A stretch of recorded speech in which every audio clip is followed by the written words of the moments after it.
to our next panelist from Amnesty International, Alex Neve, Secretary General. You have been before us so many times that I'm not going to say anything else. You understand our approach. You've been very kind with your time.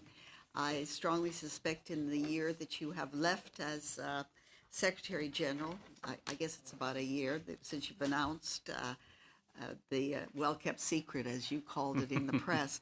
I'm sure you'll be called on for your wisdom and for your continuing commitment to human rights issues. And on behalf of the committee, I think we want to state that you've been very understanding of what parliamentarians need to make the decisions that they have to make on behalf of Canadians. So thank you for that, and thank you for coming again before us on this issue. Mr. Neve, the floor is yours. Thank you very much for those kind words, Madam Chair, and thank you for this opportunity to be in front of you on a very important human rights issue. I'd like to begin by acknowledging that I do so in the unceded territory of the Algonquin people. Very notable given that there has been very impressive solidarity often between Indigenous peoples and Tibetans in many respects over the years. And I just want to say what an absolute honor, a humbling honor it is to appear following Dr. Lobsang Sangay in particular. The timing of your session today is opportune. Of course, coming only 2 days since marking the solemn anniversary of 30 years since the Tiananmen massacres, and of course also amidst the tensions in the Canada-China relationship related to the Meng Wanzhou extradition case.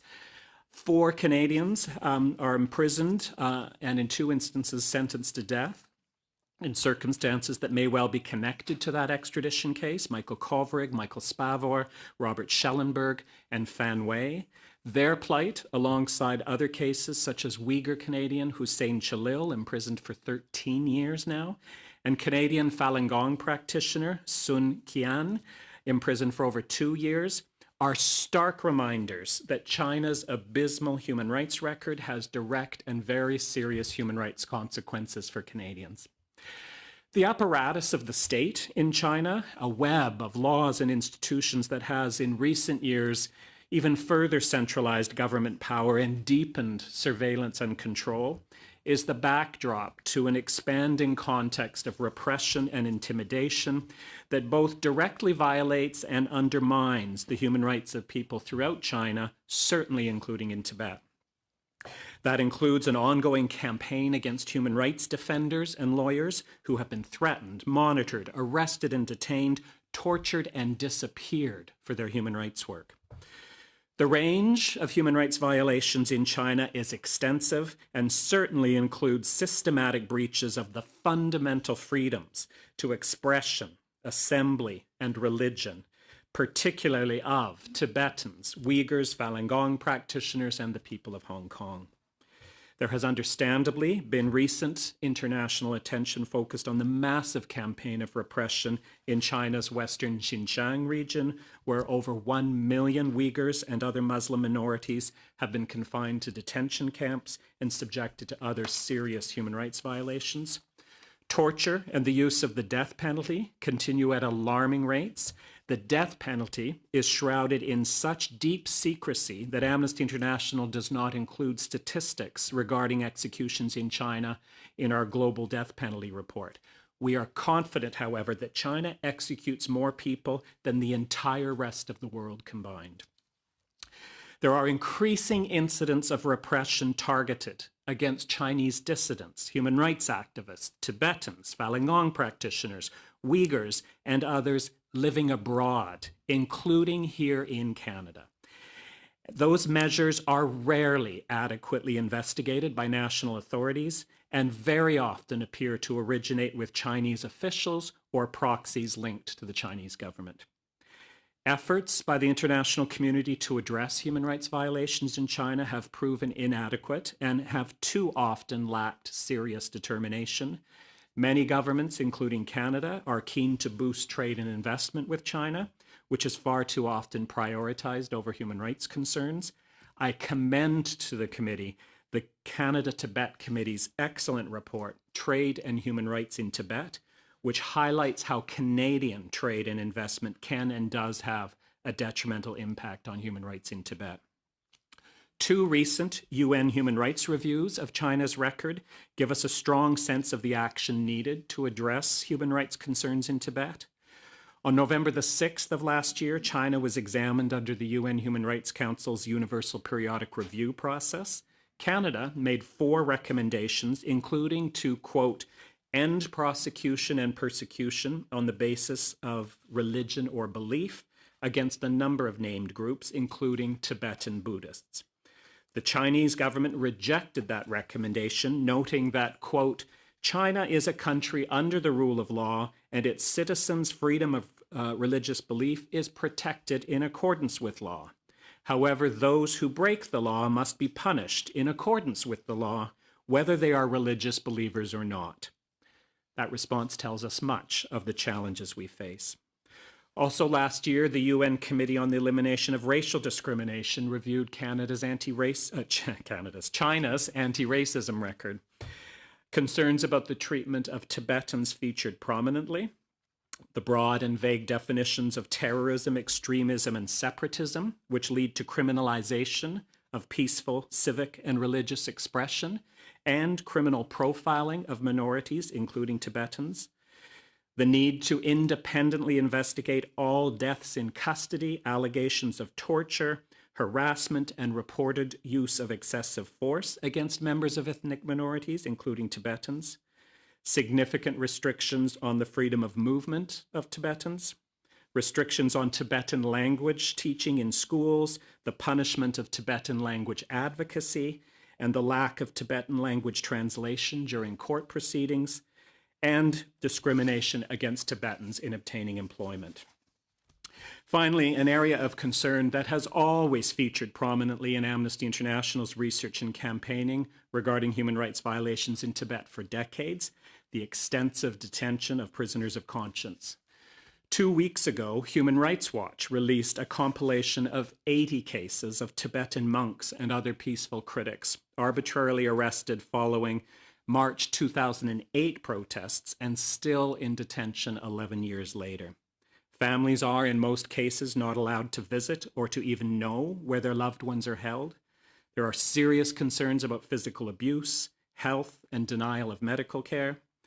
The cases highlighted include 3 scholar monks from the Drepung Monastery in Lhasa, Jampel Wangchuk, Konchok Nyama, and Nawang Chonyi, who were all arrested in April of 2008. They were accused of failing to prevent a protest at the monastery. Reports indicate they took no part in that protest. Their June 2010 trial was held behind closed doors and led to prison sentences of life, 20 years, and 15 years. We do not even know the charges on which they were convicted. Let me end with 10 quick bullet points that are our recommendations to the Canadian government. Number 1, to press for the release of all wrongfully, unjustly detained prisoners in Tibet. 2, call for an end to the use of vaguely defined criminal offenses to criminalize the freedom of expression, assembly, and religion of Tibetans. 3, insist that freedom of movement, language rights, religious freedom, and equality rights in general of Tibetans be upheld. 4, urge China to implement all outstanding recommendations from UN human rights reviews dealing with the situation of Tibetans as well as other concerns. 5, continue to request that Canadian diplomats, UN human rights experts, international human rights organizations, and journalists be provided with unhindered access to Tibet.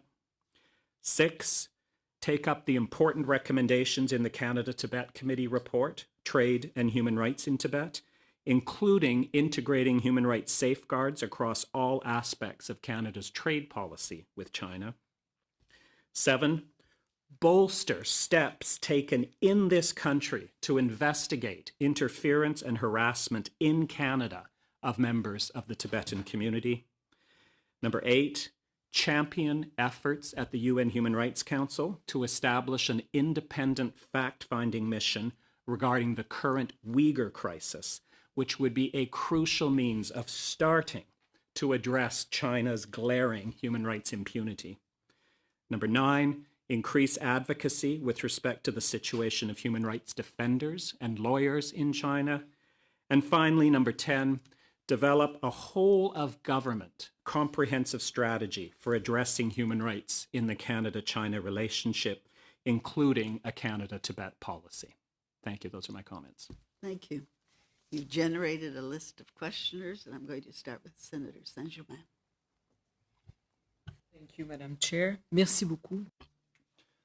Thank you very much for your presentation and for the recommendations you have made to us that seem to cover a whole range of issues, all issues, in fact. My question will have to do with 2 of these recommendations. First, number 7. I hope that our interpreters will not hold my translation against me. It has to do with bolstering steps taken to investigate, interfere and harassment in Canada of members of the Tibetan community. But the second one is allowing people to speak freely, freedom of movement, language rights and equality rights. In this context, I would like to know, given what we are aware of with regards to misinformation we hear from a number of institutions, including the Tibetan Association Canada, have you, Amnesty International, been hindered in your activities by such an association, and how? Do you believe that Canadian authorities could do even more to counter bullying, harassment and misinformation? Very much for the question.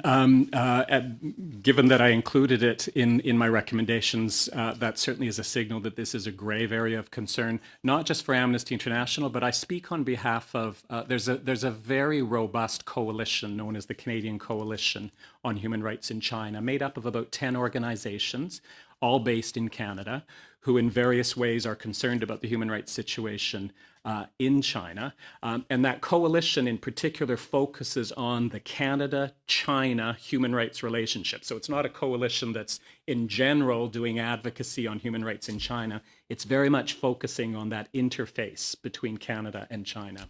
And it's in that regard that over the last several years, not only from our Tibetan colleagues who are parts of that coalition, the Canada-Tibet Committee and Students for a Free Tibet Canada are both members of that coalition, but other organizations, the Uyghur Canadian Society, a number of pro-democracy groups, the Falun Gong groups, all started coming forward with numerous accounts of ways in which individually or their organizations or broadly within their communities, they're being targeted, subject to online surveillance, having their public activities disrupted, having numerous instances of receiving threats, including family members back in China, receiving threats for things that are happening here.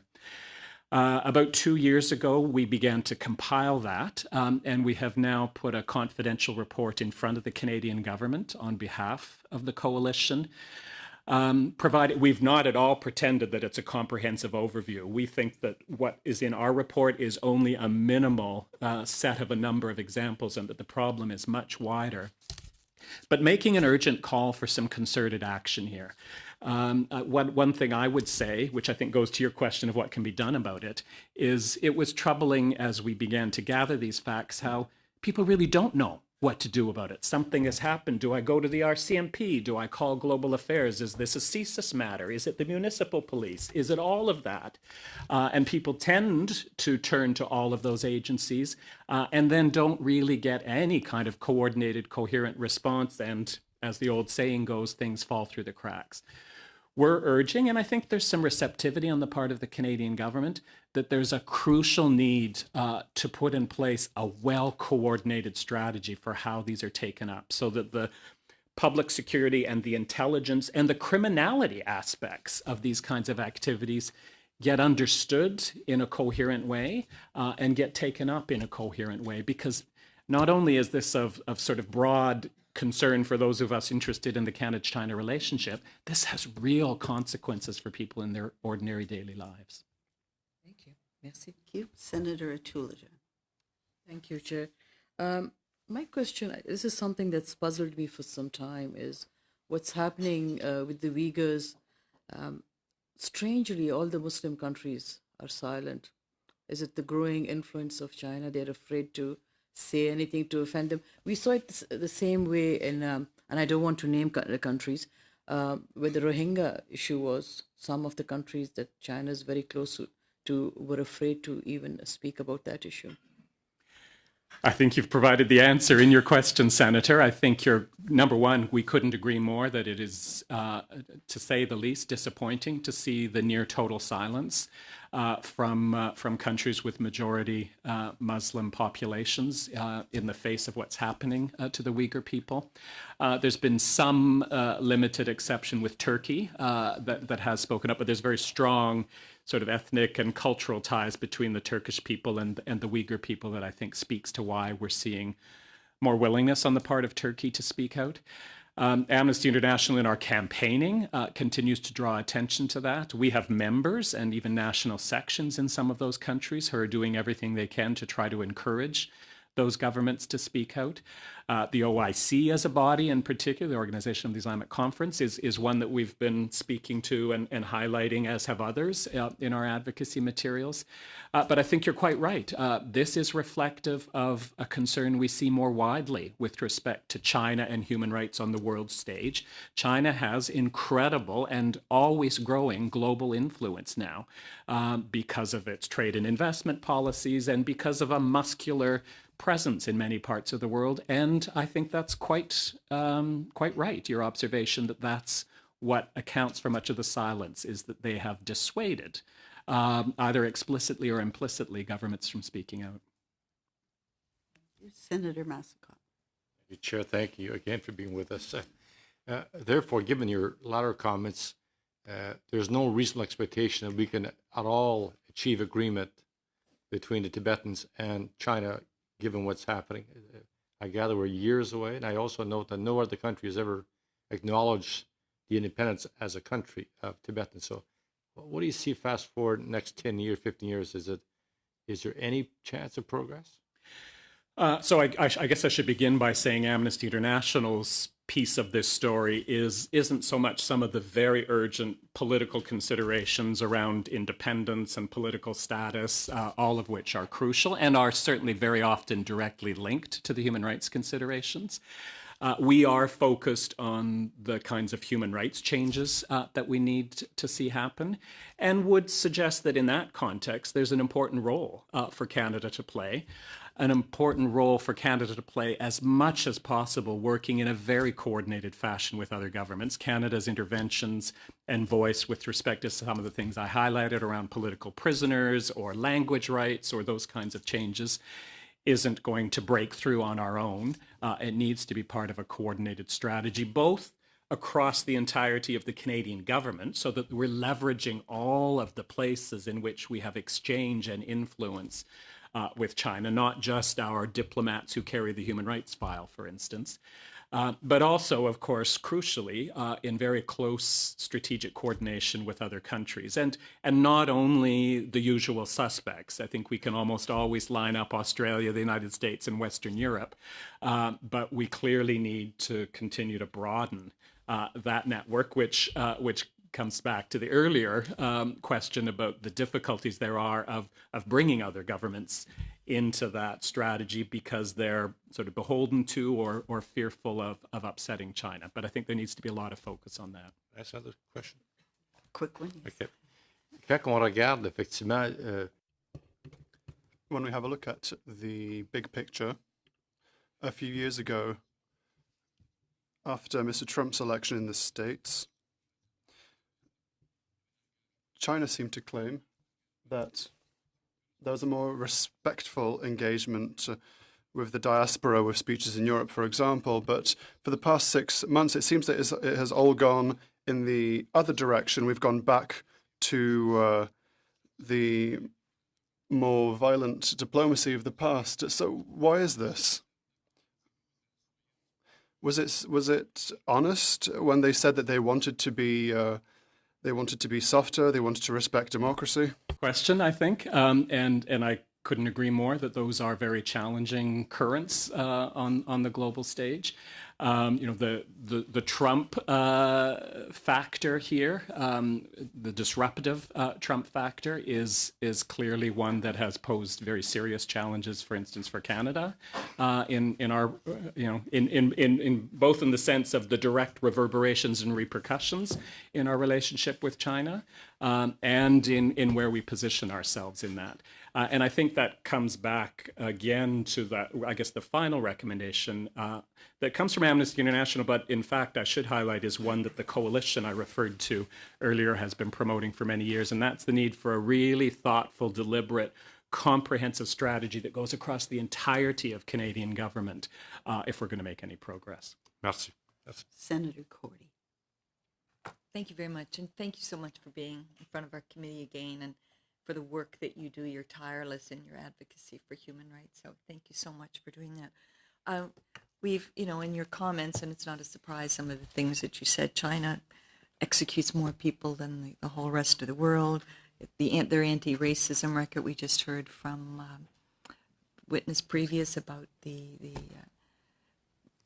fact of life for Tibetans, and yet we look at our shelves when we go shopping, and the vast majority of products are made in China. And your comment was, I think, that many governments are willing to overlook the human rights records for trade with China. So how do we square that off? It's not just in Canada. It's almost any country that you go to. You look on the shelves, and it's made in China, made in China. Mm-hmm. How do we reconcile that? Well, we need a human rights-based trade policy. We certainly need a human rights-based trade policy with respect to China, but we would say we need a globally applicable human rights-based trade policy. And that's not just about, putting a few aspirational, feel-good human rights words into trade deals, but is about combining that with real and concrete measures, human rights impact assessments, clear processes, when it can be demonstrated that an approach to trade is leading to human rights violations. That doesn't mean, Amnesty International is certainly not saying that, there shouldn't be trade between Canada and China, or that we shouldn't be seeing those made in China products on Canadian shelves. But we need to have an assurance that it's in a context that's giving very serious and deliberate attention to human rights. I would, focusing in on Tibet in particular, I would again very much highlight that excellent report from the Canada-Tibet Committee on Canada's approach to trade in Tibet. It gives all sorts of very concrete examples and has a number of, I think, very important recommendations that would help, I think, address the trouble, the disquiet that you're reflecting in your question. I'm going to ask a question, Alex, if I can.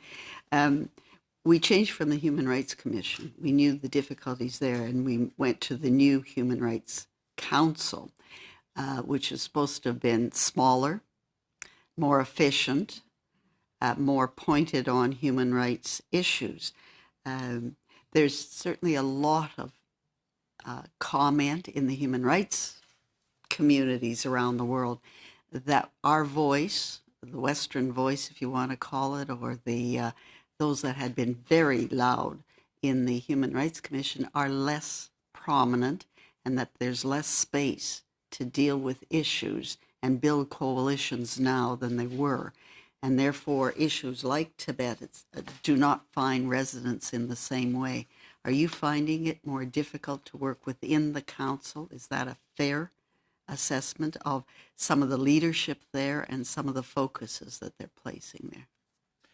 I'd love to give a 1-hour lecture now in response to that, because there's so much to say. I think a couple of things to highlight. Number one, when it comes to China in particular, we never were able to break through at the Commission on Human Rights either. China every year successfully and very aggressively blocked efforts that Amnesty International and others initiated to try to encourage that a resolution be passed with respect to China's human rights record. In some regards, the move to the Human Rights Council has given a bit more space for some focus on China, in that alongside the Human Rights Council, we have this new universal periodic review system, which does ensure that every single government, every 4.5 years, has their human rights record reviewed. That never happened in the Commission. The Commission never took a moment to look at China's human rights record. So that does give us at least some space where once every 4.5 years, China's record is in that global spotlight, is being questioned by other countries. Last year in China's review at the UPR, 150 countries submitted questions and made recommendations, including Canada. So that's something. At the end of the day, though, yes, things are still unbelievably disappointing, very frequently dysfunctional at the Human Rights Council. I don't think that's necessarily because of the change from the Commission to the Council. I think it's probably, unfortunately, more broadly reflective of global trends, the polarization, the number of governments that feel at ease in directly attacking and undermining the integrity of multilateral processes, including in the area of human rights, and that there's a lot of work for Canada to do there. I would give a very brief shout out, which I do from time to time, to the Canadian government. At the last session of the UN Human Rights Council, Canada and a couple of other countries took the brave step of sponsoring what in Human Rights Council speak is known as a side event, so not happening in the main room, but outside the main room, focusing on the crackdown against the Uyghur population in China. China was incensed, as they often are, and made it very clear that they were incensed about that, and countered with a disinformation campaign, going back to the earlier question about disinformation. We're hoping that Canada's going to stick with that bravery and now look for ways to take that to the next step. We're not naive enough to imagine that it's going to be possible to get a resolution at the next session of the Human Rights Council, but we're encouraging Canada to work jointly with some other states to at least make a joint public statement of some kind around the Uyghur situation. These are small steps forward. It's not directly relevant to the situation in Tibet, but I think it is relevant to the broader concern here of ensuring that China has some accountability and scrutiny. And if they can't be held accountable and be scrutinized with respect to the Uyghurs, then we're never going to make progress with respect to Tibet. I hope that's an optimistic note that we're ending on, where you say that we continue to try. Certainly in the Human Rights Commission, we didn't have resolutions, but we tried. And I think we have to be consistently putting forward what we believe is right and correct in the human rights field. And thank you for coming again and reminding us of Canada's responsibilities and our individual responsibilities. So, Senators, we will thank Mr. Neve again. I'm sure you'll be before this committee again. And as usual, you leave us with many challenges, and we need that. Senators, we will now turn to our final panel.